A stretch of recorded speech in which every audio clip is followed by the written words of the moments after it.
नमस्कार दोस्तों, स्वागत है आप सभी का एक बार फिर से हमारे चैनल एस्ट्रो सच में। जय श्री राम, जय महाकाल, जय बजरंगबली। दोस्तों वेलकम बैक अपने चैनल एस्ट्रो सच में। आपका बहुत बहुत स्वागत है। महादेव की कृपा आप और आपके पूरे परिवार पर सदा सर्वदा बनी रहे। दोस्तों आज के वीडियो एक बहुत ही रिक्वेस्ट वीडियो।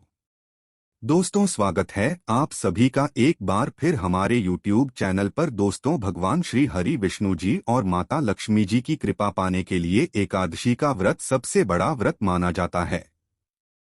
यह व्रत न केवल जीवन में सुख शांति ऐश्वर्य संपदा उत्तम जीवन साथी और कार्यक्षेत्र में सफलता प्रदान करता है, बल्कि मरणोपरांत मोक्ष भी प्रदान करता है। हर एकादशी व्रत का एक अलग और खास महत्व होता है। दोस्तों आज की इस वीडियो में हम आपको बताएंगे गौमाता से संबंधित एक उपाय, जिससे आपको मिल सकता है कभी न समाप्त होने वाला धन प्राप्त करने का वरदान। अगर हिंदू धर्म की माने तो ऐसी मान्यता है कि अगर गौमाता की सेवा निस्वार्थ भाव से की जाए तो घर में माता लक्ष्मी जी का वास होता है। वैसे तो युगों से चला आ रहा है कि गाय को हम कुछ न कुछ जरूर खिलाते हैं। गाय को सनातन धर्म में माता लक्ष्मी जी का स्वरूप भी माना गया है और कहा जाता है कि गाय की सेवा करने से घर परिवार सुखी और संपन्न रहता है। जिन घर में गाय की सेवा निस्वार्थ भाव से होती है उस घर में लक्ष्मी जी की कृपा हमेशा बनी रहती है, और जिस घर में गाय की सेवा नहीं होती है वहां पर अचानक से किसी भी प्रकार के विघ्न बाधाएं आती रहती है। वैसे तो कुछ लोग शहरों में भी रहते हैं तो वहां पर गाय पालना संभव ही नहीं है, लेकिन गाय को वहां पर भी रोटी अवश्य खिलाई जाती है। लेकिन कई बार गाय को खिलाने में कुछ भूल हो जाती है। तो दोस्तों कौन सी हैं वो 3 चीजें जो गाय को नहीं खिलानी चाहिए, आज हम आपको इस वीडियो के माध्यम से बताएंगे। तो कृपया वीडियो को आधा अधूरा न छोड़ें, वीडियो को अंत तक जरूर देखें। दोस्तों को माता के अंदर सभी देवी देवताओं का निवास माना जाता है। तो आप सुबह जो पहली रोटी बनती है वो अगर आप गाय को खिलाते हैं तो सभी देवी देवताओं का आशीर्वाद प्राप्त होता है। गाय को गुरु के साथ जोड़ा गया है, यानी बृहस्पति ग्रह के साथ। किस लिए गुरुवार के दिन गाय को रोटी पर एक चुटकी हल्दी डालकर खिलाए तो सुख संपत्ति धन ऐश्वर्य बढ़ता है, दुष्ट ग्रह शांत हो जाते हैं। जो लोग मानसिक रूप से परेशान हैं वह गाय को रोटी पर थोड़ा सा गुड़ रखकर खिलाएं। इससे सकारात्मक ऊर्जा आती है, टेंशन खत्म होती है और स्वास्थ्य भी अच्छा रहता है। अगर आपको लगता है कि आपके सभी ग्रह खराब है तो ऐसे में गाय को पहली रोटी खिलाएं। इससे सभी ग्रह धीरे धीरे शुभ हो जाएंगे। कभी कभी जीवन में लंबे समय से कोई शुभ मंगल कार्य नहीं हो रहे होते, तब ऐसे में आप गाय को रोटी खिलाएं और गाय के मस्तक को छूकर अपनी मनचाही इच्छा मांगे और प्रणाम करें। पैर छुए तो आपकी मन्नत जरूर पूरी होगी। तो ये था गाय को आप क्या खिलाएंगे उसके बारे में, लेकिन गाय को क्यों नहीं खिलाना चाहिए अब हम जान लेते हैं। गाय को रोटी तो हर कोई खिलाता है। अब यह रोटी बासी बिल्कुल भी नहीं होनी चाहिए, यानी कि एक दिन पहले की रोटी बनी रहती है और आप दूसरे दिन सुबह सुबह खिला देते हैं, वह नहीं खिलानी चाहिए। कई बार आप रोटी बना लेते हैं और उस दिन गाय मिलती नहीं तो रोटी रखी रह जाती है। फिर वो अगले दिन गाय को खिलाने से गाय का अपमान माना जाता है, वो रोटी बासी कहलाती है। इसलिए गाय को एक दिन पहले की बची हुई रोटी कभी नहीं खिलानी चाहिए। सड़ी गली चीजें खराब चीजें गाय को मत खिलाइए, इससे घर में परेशानी आती है। और अगर आप ऐसा करते हैं तो अपनी आदत को बदलिए, क्योंकि इससे घर में तकलीफ आती है। गाय को हरा चारा तो हर कोई खिलाता है। आप हरा चारा खिलाते समय एक बात का विशेष ध्यान रखें। गाय को सबसे ज्यादा पीपल का पत्ता लोग खिलाते हैं, पर पीपल का पत्ता आप खुद से तोड़कर मत खिलाइए। दूसरी बात, आप घर में सब्जी लाते हैं, उसे काटते हैं और उसमें से अच्छी चीजें कर रखें। बचा खुचा आप गाय को खिलाएं। आप जो देंगे वह गाय खलेगी, लेकिन थोड़ी सी कुछ अच्छी चीजें मिलाकर गाय को खिला दीजिएगा। गाय को कभी भी दूध नहीं पिलाना चाहिए। आप दही चावल खिला सकते हैं, लेकिन दूध ताजा हो या बचा हुआ भूल कर भी गाय को मत खिलाइए। तो यह 3 चीजें गाय को कभी नहीं खिलानी है। एक तो बची कुची रोटी नहीं खिलानी है। कोई भी अनाज बच जाए उसे दूसरे दिन गाय को नहीं खिलाना है। जैसे चावल बच जाता है, रोटी बच जाती है। और आप अगर चारा खिलाते हैं उन्हें तो सड़ा गला मत खिलाइए, और अगर खिलाते हैं कोई तो उसके साथ कुछ अच्छी चीजें मिला लें। और गाय को दूध भी नहीं पिलाना है। ये चीजें बिल्कुल भी नहीं खिलाई नहीं तो घर में गरीबी आती है, माता लक्ष्मी आपके घर में बास करना छोड़ देती है। 84 लाख योनियों के सफर करके आत्मा अंतिम रूप में गाय का रूप धरती है। गांव लाखों योनियों का वो पड़ाव है जहां आत्मा विश्राम करके आगे की यात्रा शुरू करती है। दोस्तों, गाय का कोई अब शगुन नहीं होता है।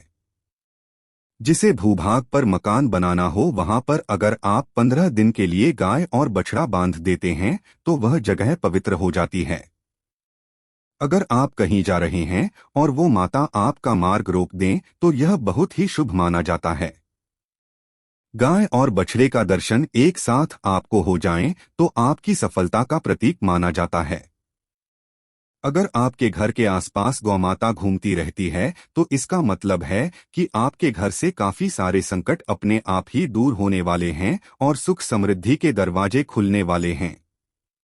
गांव के समीप आप अगर जाते हैं तो संक्रामक रोग, सर्दी, खांसी, जुकाम आदि का अपने आप ही बिना दवाइयों के भी नाश हो जाता है। अगर आपको गाय अचानक से पूंछ मार देती है तो यह बहुत ही शुभ संकेत माना गया है, और काली चितकबरी गाय का ऐसा करना तो और भी ज्यादा शुभ माना गया है।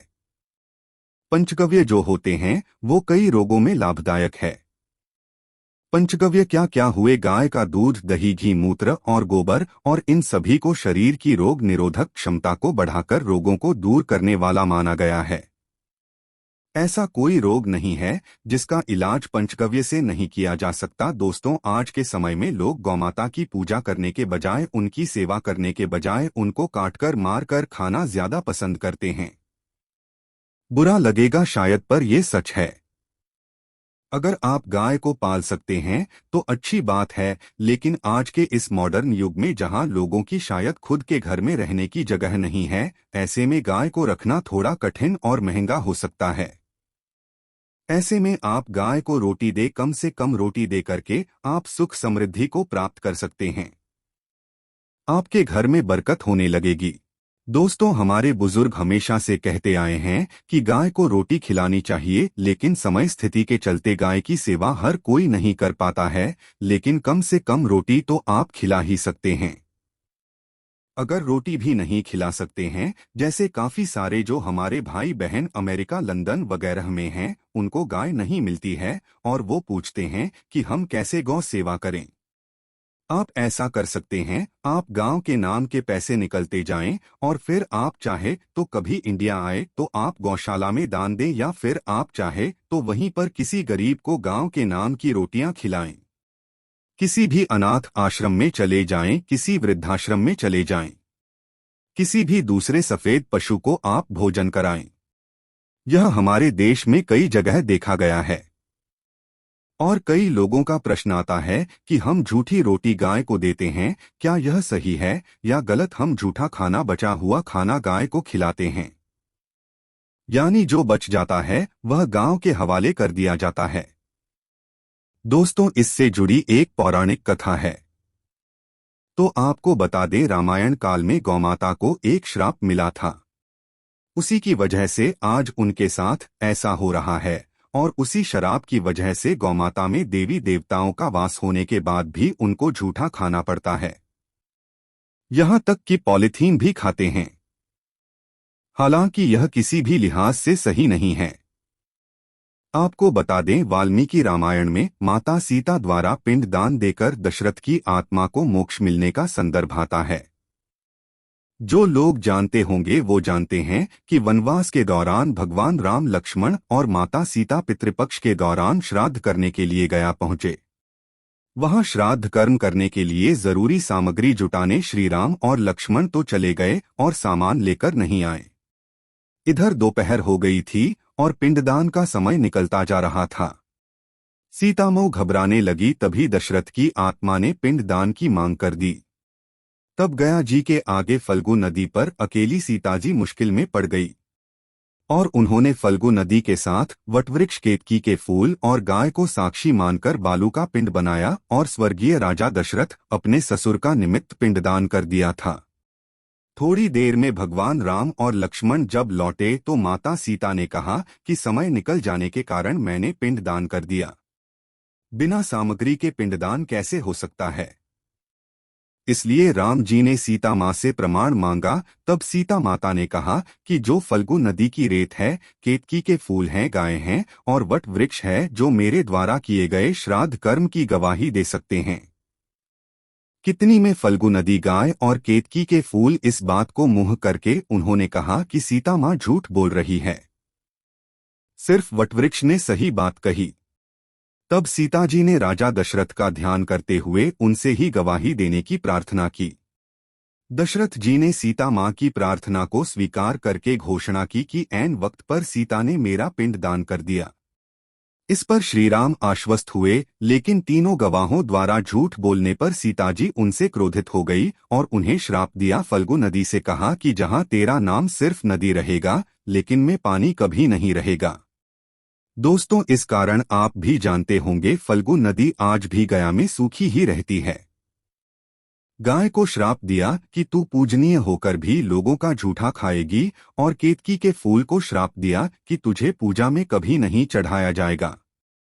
वट वृक्ष को सीता माँ ने आशीर्वाद दिया कि उसे लंबी आयु की प्राप्ति होगी और दूसरों को हमेशा छाया प्रदान करेगा तथा पतिव्रता स्त्री तेरह स्मरण करके अपने पति की दीर्घायु की कामना करेंगी।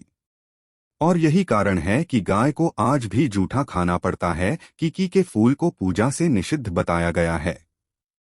फल्गु नदी के तट पर जल नहीं है। सीता कुंड में पानी के अभाव में सिर्फ बालू रेत में दान किया जाता है। दोस्तों, शास्त्रों के अनुसार गौमाता में सारे देवी देवता निवास करते हैं। 33 कोटि देवी देवता और पितर का भी निवास होता है। अगर आप भी किसी मंदिर में नहीं जा सकते, पूजा पाठ नहीं कर पाते हैं, कहीं जाकर के ग्रह दोषों का उपाय नहीं कर सकते, तो आपको गाय को एक रोटी जरूर खिलानी चाहिए। हमेशा कहते हैं पहली रोटी गाय की अगर आप भी खिलाते हैं तो दुनिया के सारे सुखों को प्राप्त कर सकते हैं। आपने अक्सर ही सुना होगा कि रसोई में पहली रोटी जो भी बने गाय को दे देनी चाहिए। हर रोज गाय को एक रोटी देने से आपके जीवन के सभी दुख दर्द दूर हो जाते हैं। खाना बनाते वक्त हमेशा पहले एक रोटी गाय की निकाल दें, इसके बाद ही परिवार के बाकी सदस्यों के लिए आपको रोटियां सेंकने चाहिए। कोशिश करनी चाहिए कि गाय की उस रोटी में थोड़ा सा हल्दी मिला दें। इससे गाय को रोटी खिलाने का अपार फल प्राप्त होता है। अगर गुरुवार का दिन हो तो लोही ले सने हुए आटे की एक छोटी सी लोई बना लें और उसमें हल्दी मिलाकर गाय को खिला दें। इससे आपके जीवन में शुभता आती है, वैभव आता है, धन संपत्ति का वास होता है। आप जो भी हासिल करना चाहते हैं जिंदगी में, तो आप देखेंगे कि तुरंत आपको मिनटों में वह हासिल हो जाता है। इसी तरह से आपको नमक का एक उपाय बताते हैं। नमक क्या है? नमक के बिना तो हर स्वाद अधूरा है और साथ ही साथ अगर नमक न हो तो जीवन स्वाधीन हो जाता है। जितना हम खाने में नमक को इम्पोर्टेंट मानते हैं, उतना ही ज्योतिष में नमक को इम्पोर्टेंट ही माना जाता है और इसे 10 की वस्तु माना गया है। किसी का नमक खाने का अर्थ क्या होता है? उसका कर्जदार होना आपने सुना ही होगा। नमक का कर्ज अदा करना है, इसलिए अगर आप जीवन को सुगम बनाना चाहते हैं, सरल बनाना चाहते हैं, तो नमक का एक आसान सा प्रयोग आपको आज हम बताएंगे। आप देखिए कि कितने आपको पॉजिटिव परिणाम मिलते हैं और इतना आसान है कि इसके लिए आपको अतिरिक्त मशक्कत करने की कोई जरूरत भी नहीं है। सिर्फ आपको अपने घर में बनी सबसे पहली रोटी लेनी है और उस पर थोड़ा सा नमक रख दें। अब आप पूछेंगे कौन सा नमक रखें, तो सबसे बेस्ट है आप डेली वाला नमक, सस्ता नमक जो भी है वो रखें। काला नमक नहीं रखना है, आपको सफेद नमक ही रखना है। तो नमक रख लें और फिर इस रोटी को किसी कपिला गाय को आपको दे देनी है। कपिला गाय यानी सफेद रंग की गाय को आपको खिला देना है। और अगर आपको कपिला गाय नहीं मिलती है तो आप यह रोटी किसी भी गाय को खिला दें, मगर यदि आपको कोई ऐसी गाय दिख जाए सबसे पहले सफेद गाय को ही खिलाना प्रेफर करें। दोस्तों, आपको बता दें, यह उपाय आपकी हर समस्या को जड़ से दूर कर देता है। चाहे आपके घर में कोई बड़ी कला हो, कोई पारिवारिक वाद विवाद हो, इस उपाय को करके आपके घर में सुख का वास होने लगता है। जो भी धन की कमी हो, बच्चों की पढ़ाई हो, कैरियर में सफलता हो, सभी मुश्किलें आपके जीवन की दूर होने लगती है। लेकिन गाय को रोटी देते वक्त मन में ऐसी कोई भावना लगाकर रखें कि हम रोटी खिलाते हैं या फिर हम बहुत बड़े दानी हैं। अन्यथा इस स्थिति में पुण्य फल की प्राप्ति होना संशय वाली स्थिति देता है। गाय को रोटी खिलाने से नियम से बरकत के अलावा आप देखेंगे धन संपत्ति में दिनों दिन बढ़ोतरी होने लगती है और आपके घर के ग्रह दोषों से आपको मुक्ति मिलती है। अगर आपके भी घर में धन की कमी है तो आपको ये उपाय जरूर करना चाहिए। किसी भी दिन करे, अगर सावन का पवित्र महीना है तो हर दिन शुभ है। आप जिस दिन चाहे उस दिन से कर सकते हैं और आप देखेंगे इस उपाय को करने से आपके घर से धन की कमी बिल्कुल झट से दूर हो जाती है। तो ये उपाय आप जरूर कर लीजिए। आज के लिए बस इतना ही। तो दोस्तों, आपको यह जानकारी कैसी लगी हमें कमेंट में अवश्य बताएं। वीडियो को लाइक करें और अपने दोस्तों के साथ भी शेयर करें और कमेंट में जय माता लिखना ना भूलें। धन्यवाद।